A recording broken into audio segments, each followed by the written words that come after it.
que la hora de su juicio ha llegado.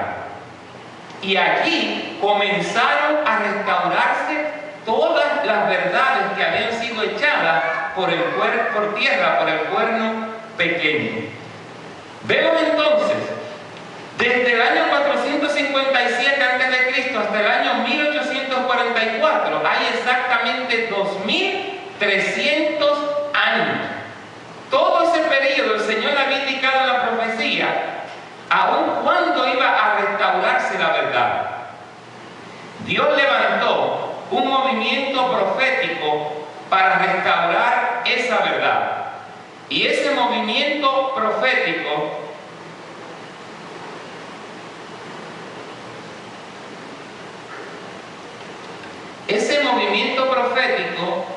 se llama el movimiento adventista del séptimo día. Dios lo levantó. ¿Dónde estará José por ahí?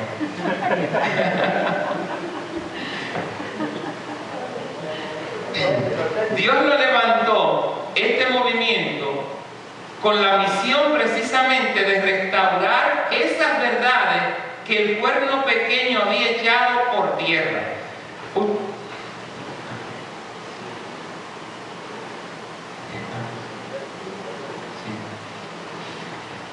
Pues Dios levantó este movimiento para que restaurara esas verdades que el cuerno pequeño había echado por tierra. Entonces, específicamente en este año, surge el movimiento adventista. ¿De qué manera? El movimiento adventista surge de un gran movimiento, un despertar acerca del advenimiento de Cristo, de la segunda venida de Cristo. Porque algunos estudiosos de las Escrituras, entre ellos uno llamado Guillermo Miller, que había estudiado esta profecía que nosotros acabamos de ver, pensó que lo que iba a pasar al final de los 2300 años, la purificación del santuario que decía que iba a ocurrir, era que Cristo iba a venir en ese tiempo a purificar el santuario que ellos pensaban y creían que era la tierra. Pues entonces, de esta manera, ellos comenzaron a predicar por todos lados que Cristo venía en 1844. Y específicamente el 22 de octubre de 1844.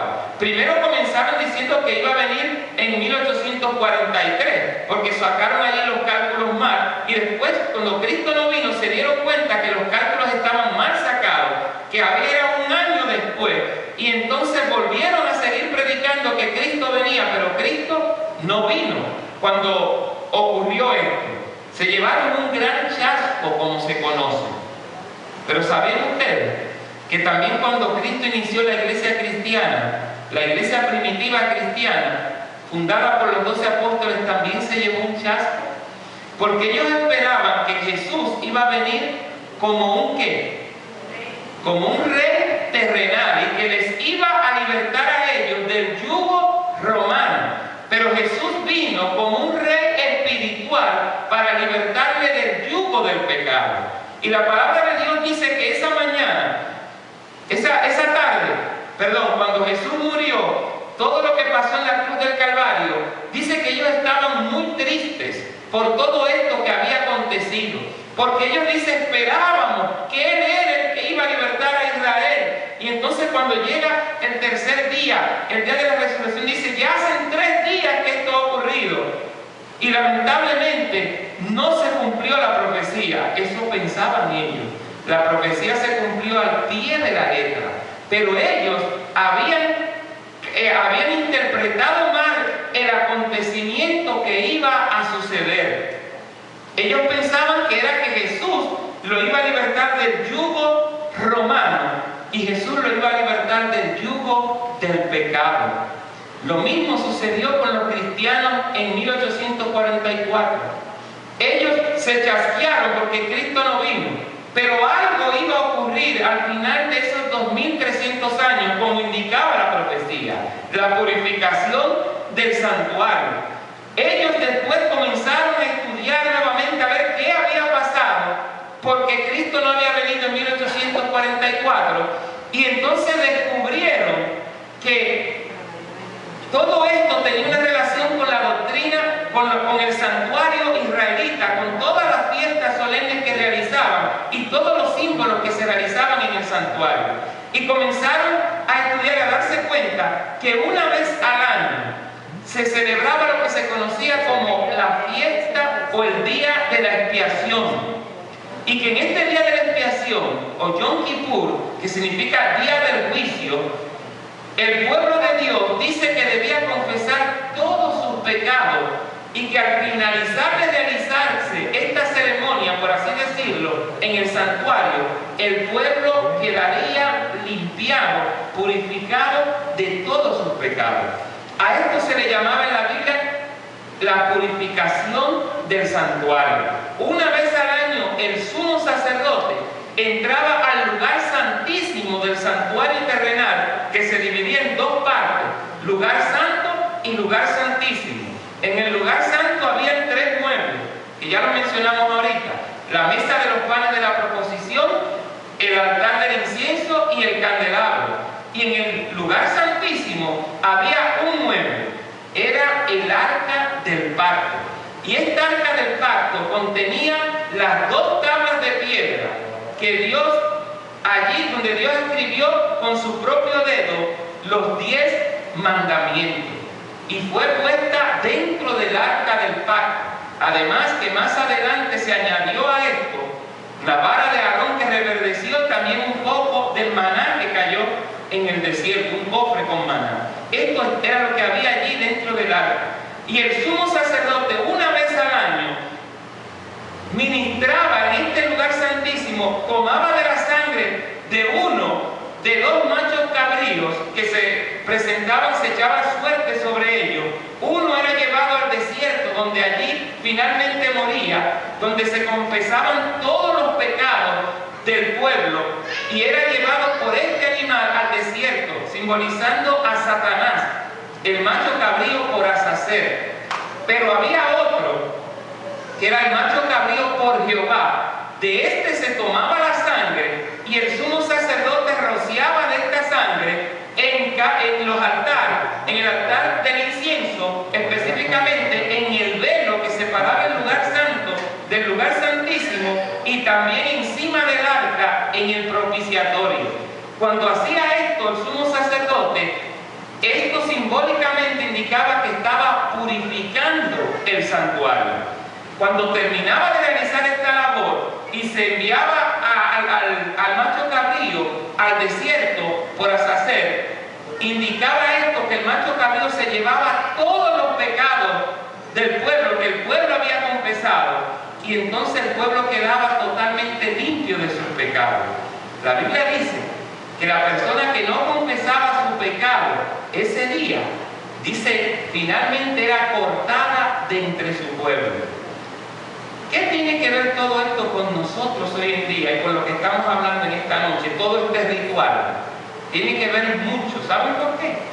Porque esa misma labor que hacía el sumo sacerdote en el santuario terrenal era un símbolo apenas de la labor que Cristo, como sumo sacerdote, desde ese año 1844, en el lugar santísimo del santuario celestial, está realizando a tu favor y a mi favor.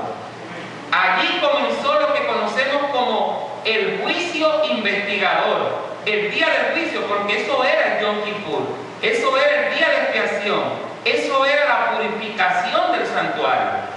Cristo comenzó desde 1844 a realizar este juicio, y dice que este juicio es para la casa de Dios, para el pueblo de Dios en específico, para indicar si el pueblo, los que profesan ser cristianos, realmente lo son o no.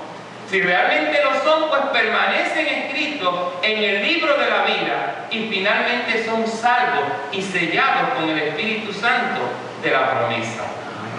Ahora bien, ¿qué tiene que ver todo esto con lo que estamos hablando? Es que precisamente en ese tiempo, al final, en 1844, con ese movimiento adventista, ellos comenzaron a orar y a estudiar las Escrituras, y Dios empezó a revelarle todas estas verdades que el pueblo pequeño había echado por tierra.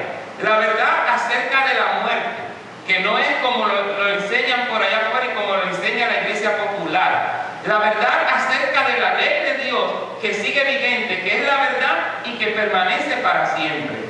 La verdad del santo sábado de Jehová, que al igual como es parte de la ley, también permanece para siempre. La verdad acerca del santuario celestial, que Cristo es nuestro intercesor, nuestro sumo sacerdote, que media o intercede por nosotros en el santuario celestial, que no necesitamos ni sacrificios ni sacerdotes humanos en esta tierra, porque ya Él hizo uno solo sacrificio, una sola vez, para el perdón de todos los pecados. Todas estas verdades, entonces se encargó el movimiento adventista de restaurarlas nuevamente. Y por eso, y gloria a Dios por eso, estamos nosotros aquí reunidos estudiando la verdad presente. Este es el mensaje que ha de ser llevado a toda nación, tribu, lengua y pueblo. Miren lo que dice la Sagrada Escritura. En el libro de Apocalipsis, capítulo 2 y en el versículo 1, allí se presenta un símbolo. Dice: apareció en el cielo una gran señal, una mujer vestida ¿de qué cosa? Del sol, y la luna debajo de sus pies, y sobre su cabeza una corona de 12 ¿qué? 12 estrellas. Esta mujer representa aquí a la iglesia del Señor, representa a la iglesia verdadera del Señor. La iglesia primitiva que Dios fundó con los 12 apóstoles. Por eso dice allí que tiene una corona con 12 ¿qué? Con 12 estrellas, que representan a los 12 apóstoles del Cordero. Pero además, esta mujer, miren lo que sigue diciendo la Escritura acerca de ella. Dice en los versículos 2 en adelante: y estando encinta, o sea, estaba embarazada, clamaba con dolores de parto, en la angustia del alumbramiento.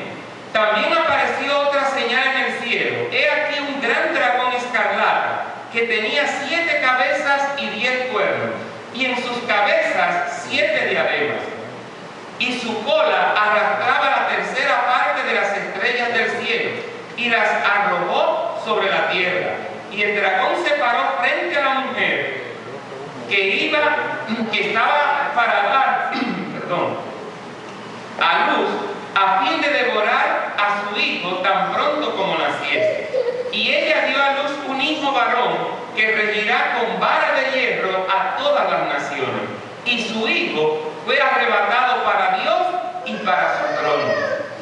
La iglesia primitiva, fundada por los 12 por Cristo, a través de los 12 apóstoles, fue perseguida. Pero antes de ser perseguida, el hijo varón, como dice allí, que era ¿quién? Cristo. Porque déjeme decirle, esta mujer no solo representa a la iglesia primitiva, representa al pueblo de Dios, porque incluye también al pueblo de Dios de la antigüedad. Por eso dice que estaba embarazada y da a luz el hijo. Y entonces luego tiene 12 estrellas, porque es coronada con 12 estrellas, precisamente por el Dios Todopoderoso, la de los 12 apóstoles. Y desde ahí sigue la iglesia primitiva, o el pueblo de la iglesia primera, por así decirlo, la iglesia que fundó Jesús con los 12 apóstoles. Pero dice que el dragón, que representa aquí primeramente a Satanás, pero después al poder que Satanás usa para perseguir al hijo varón, que era ¿quién? El imperio romano. Este dragón representa a Satanás, pero también representa al imperio romano. ¿Recuerdan cuando estudiamos la verdad echada por tierra? Que vimos que dice que el dragón le dio a la bestia su trono, su dominio y gran autoridad. El dragón era el imperio romano. Le dio a la Roma papal su trono, su dominio y su potestad. Aquí este dragón, este mismo, es el que persigue a Cristo y persigue, como vamos a ver más adelante, a la iglesia del Señor, a la mujer. Miren lo que dice.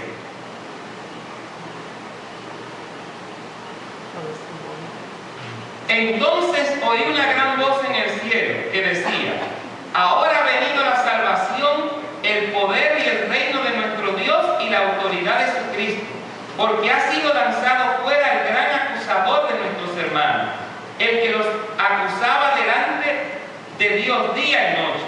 Y ellos le han vencido por la sangre del Cordero y de la palabra del testimonio de ellos, y menospreciaron sus vidas hasta la muerte. Por lo cual, alegraos cielos y los que moráis en ellos. Ay de los moradores de la tierra y del mar, porque el diablo ha descendido a vosotros con gran ira, sabiendo que tiene poco tiempo.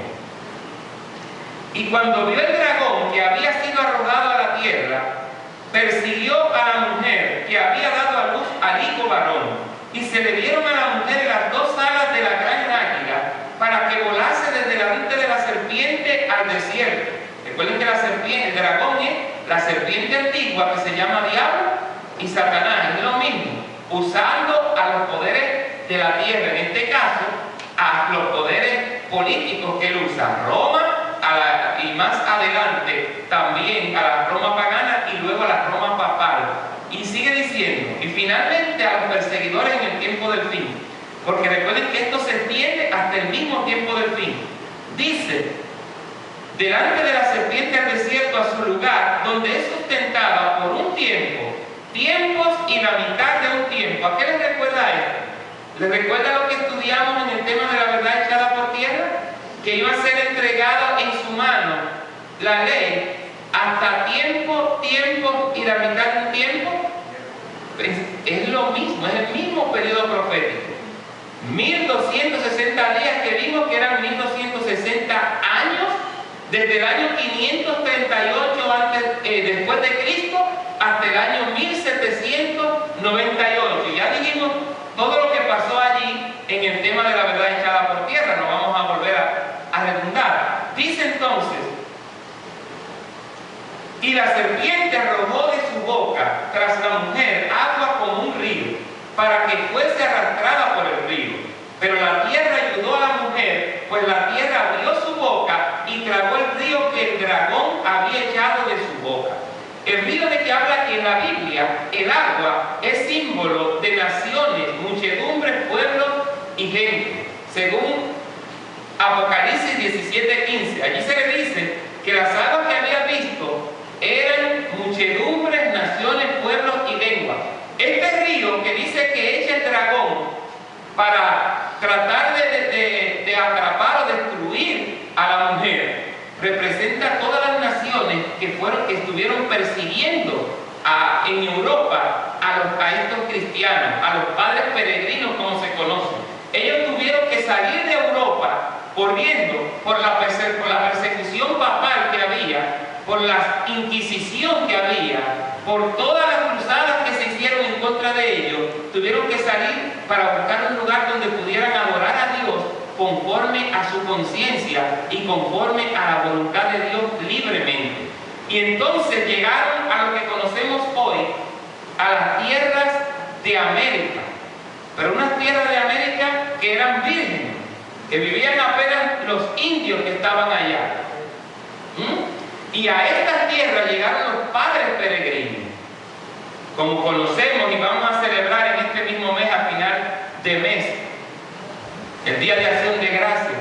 Así llegaron los padres peregrinos a estas tierras y dieron gracias a Dios ese día, porque Dios le había librado de la persecución que Roma papal había impuesto sobre ellos. Y allí estaban adorando a Dios en la tierra, que podían adorar libremente al Señor. Por eso dice aquí que la tierra ayudó a la mujer. ¿Y qué hizo? Y secó el agua, lamió el agua, que el río que había echado el dragón. O sea, esa gente, esas naciones que habían perseguido a la mujer, pues cuando ellos llegan allí a las tierras estadounidenses, a América, al continente americano, pues empiezan a esparcirse por todos lados. Y venían detrás los perseguidores, pero no pudieron, gracias al Señor con ellos. Dios los protegió milagrosamente. Así como Dios va a proteger a su pueblo en los últimos días también. Porque ¿saben ustedes que se va a volver a repetir esta persecución en los últimos días? La bestia que persiguió en aquel entonces, como dice en el libro de Apocalipsis, su herida se va a sanar completamente y va a volver a perseguir al pueblo de Dios.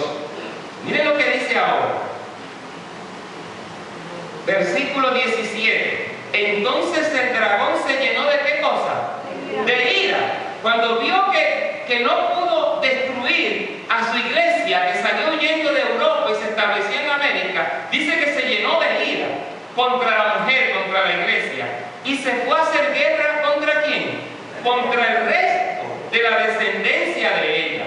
Los que guardan, ¿qué dice allí? Los mandamientos de Dios y tienen ¿qué cosa? El testimonio de Jesucristo. Este remanente, este resto, que es la palabra que se usa aquí, lo que queda, es lo que significa. El grupo que quedaba de esa iglesia, de esos padres peregrinos que vinieron a las tierras de América, los descendientes de ellos, más adelante, en 1844, ese grupo pequeño, ese remanente, entonces dice que el dragón se llena de ira contra la iglesia remanente y vuelve a perseguir a la iglesia. El Señor levanta en 1844 a ese remanente para restaurar las verdades que el cuerno pequeño y la bestia del Apocalipsis 13, que eran el mismo poder, echaron por tierra. Pero dice que al final de la historia, de ese grupo que levantó el Señor para restaurar las verdades que representan al movimiento adventista, se va a llenar de ira completamente contra el remanente, con el último grupo que va a quedar en la última historia de este mundo. Se va a llenar de ira y va a perseguir a ese grupo. Lo que quiere decir, y no digo esto para asustar a nadie, que pronto va a venir una gran persecución sobre esta tierra para el remanente y para aquellos que se unan al remanente. Y la Biblia dice que las características del remanente es que guardan ¿qué cosa? Los mandamientos de Dios. ¿Cuál es la única iglesia en esta tierra que dice guardar los mandamientos del Señor? Hay algunas otras que también lo dicen. Hay algunas otras por allí que también lo dicen. Pero que realmente guardan los mandamientos de Dios como dice y enseña la Biblia. Que guardan el sábado como la Biblia dice, de puesta de sol del viernes a puesta de sol del sábado. Algunos dirán, bueno, los judíos también, ok, vamos a decir que sí, que los judíos también. Pero ¿cuál es el problema de los judíos? Que los judíos rechazaron aquí al Mesías, crucificaron al Mesías y lo rechazaron y dijeron, su sangre caiga sobre nosotros y sobre nuestros hijos. Y lamentablemente por eso Dios desechó al pueblo de Israel como pueblo. Y en el año, como vimos, 34 de la era cristiana, el evangelio pasó de los judíos a los gentiles. Ahora toda nación, tribu, lengua y pueblo que acepta a Jesús como su salvador personal tiene parte en la promesa que Dios le hizo a Abraham, su siervo.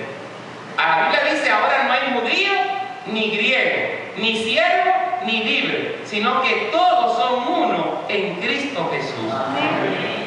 Ahora ya no se salva una nación en específico, ahora se salvan todos aquellos que acepten a Jesús como su salvador personal. Y aquí dice que la característica es que guarda los mandamientos de Dios. Hay una iglesia en esta tierra que con la ayuda del Señor trata de guardar los mandamientos y enseña que hay que guardar los mandamientos como la Biblia lo enseña. Y esa iglesia es la iglesia adventista del séptimo día. Usted lo quiera creer o no lo quiera creer, eso es lo que enseña y dice la palabra del Señor. Y tiene la otra característica, el testimonio de Jesucristo. Da testimonio de Jesús. Y la Biblia dice que el testimonio de Jesús es el espíritu de la profecía, como quizás estudiarán luego más adelante. Miren lo que dice entonces. En Jeremías capítulo 6, en el versículo 2 dice, a mujer hermosa y delicada comparé ¿a quién? A la hija de Sión. ¿Quién es Sión? ¿Quién es la hija de Sión? Que dice que es comparada a una mujer. Miren lo que dice la Escritura. Isaías 51, 16 dice, en tu boca he puesto mis palabras y con la sombra de mi mano te cubrí, extendiendo los cielos y echando cimientos, los cimientos de la tierra. y diciendo a Sión, ¿qué le dice a Sión allí? Pueblo mío, ¿qué cosa? Eres tú. Entonces, ¿quién es esa mujer a la que fue comparada la hija de Sión? ¿El pueblo de quién? De Dios. En la Biblia se compara el pueblo de Dios a la iglesia del Señor con una mujer, y ya vimos en Apocalipsis la mujer que era, la mujer que guarda ¿qué cosa? Los mandamientos de Dios y tiene el testimonio de Jesucristo. Esa es la verdadera iglesia del Señor. En Isaías 2 y 3 dice: acontecerá en los postreros tiempos, o sea, en los últimos días, que será confirmado el monte de la casa de Jehová como cabeza de los montes, y será exaltado sobre los collados, y correrán a él todas las naciones, y vendrán muchos pueblos y dirán: venid y subamos al monte de Jehová, a la casa del Dios de Jacob, y nos enseñará sus caminos, y caminaremos por su senda. Porque de Sión saldrá, ¿qué cosa dice allí? Saldrá la ley, y de Jerusalén la palabra de Jehová. Alabado y glorificado sea el nombre del Señor. Que dice que iba a salir de Sión y de Jerusalén. Tanto Sión como Jerusalén son símbolos de la misma mujer que ya vimos. Y allí dice que de Sión y de Jerusalén saldrá la ley de Dios y saldrá la palabra de Dios. Dios levantó a esta iglesia, a este movimiento, para que enseñara su ley y para que enseñara su santa palabra, la verdad completa, tal y como está escrita en su palabra.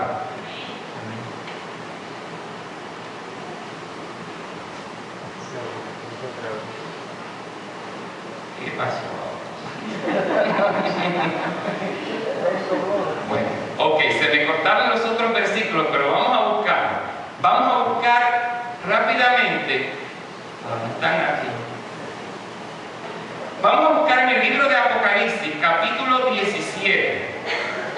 Apocalipsis, capítulo 17. Para que veamos otra mujer en la Biblia que representa otra iglesia, que no es el pueblo de Dios, porque vamos a ver las características que tiene. Apocalipsis, capítulo 17. Dice allí en los versículos 1 al 6: vino entonces uno de los 7 ángeles que tenían las 7 copas, y habló conmigo diciéndome: ven y te mostraré la sentencia contra la gran ramera, la que está sentada sobre muchas aguas, con la cual han fornicado los reyes de la tierra, y los moradores de la tierra se han embriagado con el vino de su fornicación. Y me llevó en el espíritu al desierto, y vi una mujer sentada sobre una bestia escarlata, llena de nombres y de blasfemia, que tenía 7 cabezas y 10 cuernos. ¿Recuerdan esa bestia de 7 cabezas y 10 cuernos? Dice, y que tenía un nombre blasfemo en la frente. Aquí dice que hay una mujer sentada sobre esta bestia. ¿A quién representaba esa bestia, la cuarta bestia? ¿Al imperio qué? Romano. Entonces esta mujer que está sentada encima de ese imperio romano, ¿qué iglesia sería? Obviamente tendría que ser la iglesia romana, porque está sentada sobre Roma. Miren lo que sigue diciendo. Dice: y la mujer estaba vestida de púrpura y escarlata. ¿Cuál es el púrpura? El violeta. La camisa que tiene el hermano allá. Eso es púrpura, violeta. ¿Y qué más dice? Y escarlata. ¿Cuáles son los 2 colores de los principales líderes religiosos, sacando el Papa, de este poder?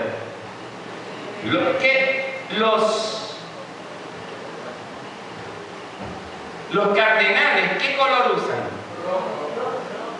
Rojo, escarlata, como dice aquí. ¿Y qué